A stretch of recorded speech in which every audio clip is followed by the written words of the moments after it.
Hello, boys and girls. I'm Miss Tanisha at the Atkins branch of Shree Memorial Library. Thank you for joining me for Storytime. If you haven't signed up for summer reading program, please do so. This year's theme is Imagine Your Story. Boys and girls, before we get started, we're going to say a hello song. Can you clap your hands?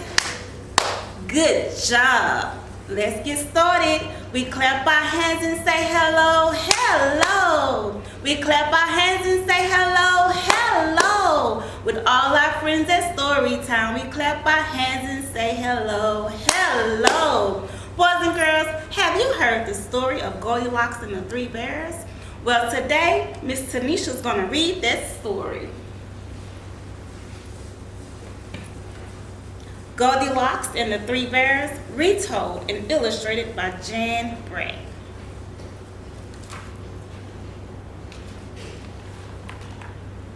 Once upon a time, there were three bears who lived in a house in the woods.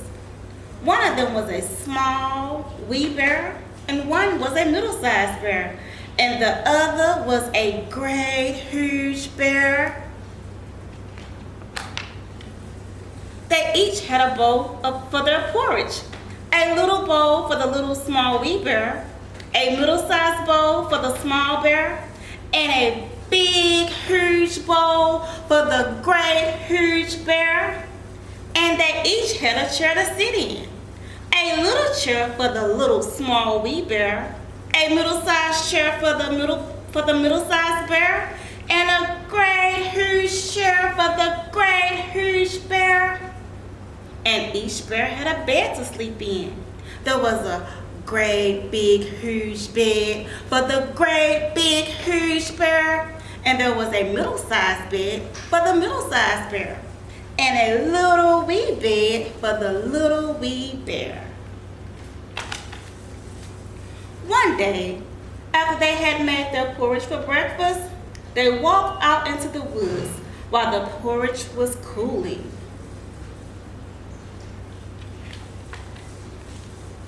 And while they were walking, a little girl named Goldilocks came to their house. First, she looked in the windows, then she peeped in the keyhole, and seeing no one was at home, she lifted the latch. The door opened before her, and in she went.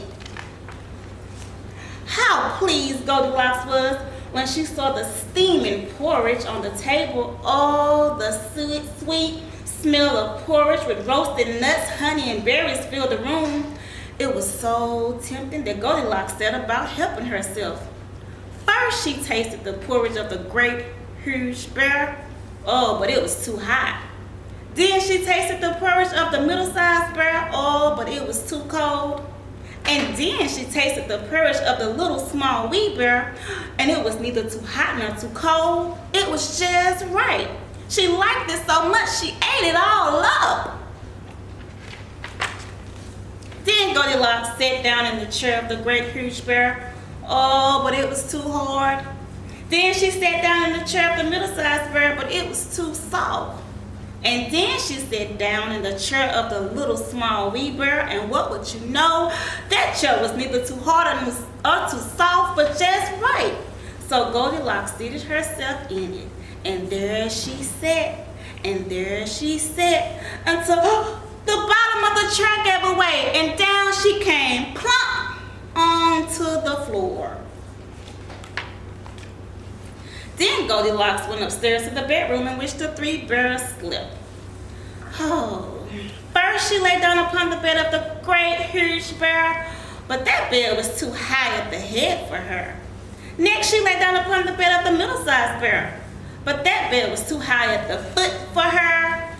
Then she lay down upon the bed of the little small wee bear, and that bed was neither too high at the foot nor too high at the head. So she covered herself up, and what do you know? She fell asleep. By the time the three bears thought their porridge would be cool enough to eat, they returned home for breakfast. Oh, the big, huge bear noticed that his spoon was standing up in his bowl. Somebody has been eating my porridge, said the great huge bear in his great rough, gruff voice. And then the middle-sized bear, she looked at her bowl and she said, somebody has been eating my porridge, said the middle-sized bear in her middle-sized voice. And then the little wee bear, he looked into his bowl. He saw the spoon, but there was no porridge. Someone had eaten it all up, said the little small wee bear. Upon this, the three bears, seeing that someone had entered their house and had eaten up little small wee bear breakfast, began to look around. Looking around. Now, Goldilocks had put the hard cushion. She didn't put the hard cushion straight on the chair. So the big, huge bear knew that someone had been sitting in his seat, and he said, somebody has been sitting in my seat, said the big, huge bear. And the middle-sized bear noticed someone had been sitting in her seat. So she said, someone has been sitting in my seat. And we know what happened to the third seat. Little bird said, someone has been sitting in my chair and has set the bottom right out of it, said the little small wee bird in his little small wee voice. Then the three birds thought it necessary that they should make a further search. So they went upstairs to their bedroom. Now Goldilocks had pulled the pillow of the great huge bear out of its place, so he knew someone had been in his bed. Someone has been sleeping in my bed, said the great huge bear in his great rough, gruff voice. And then Goldilocks had pulled the cover of the middle-sized bear out of its place, so she said, somebody has been laying in my bed, said the middle-sized bear in her middle-sized voice. Uh-oh, boys and girls. What do you see?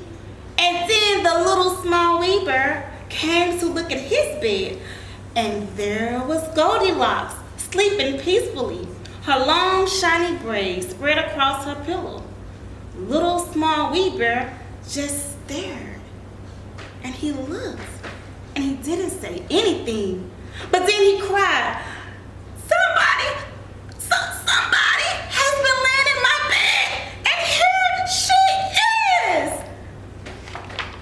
Goldilocks had heard in her sleep the great rough, gruff voice of the great huge bear, and she heard the voice of the middle-sized bear. But it was only as if she had heard someone speaking in a dream. But when she heard the little small wee voice of the little small wee bear, it was so sharp and so shrill, and it sounded just like her voice. It awakened her. Goldilocks stood up. She stared. She saw the bears, and she ran toward the windows. Out Goldilocks jumped and ran away as fast as she could, not looking behind her. Well, boys and girls, what happened to Goldilocks? No one can tell. But the three bears never saw her again. The end. Boys and girls, I hope you enjoyed this story. And let's do a goodbye song. We clap our hands and say goodbye, goodbye. We clap our hands and say goodbye, goodbye. With all our friends at Storytime, we clap our hands and say goodbye, goodbye.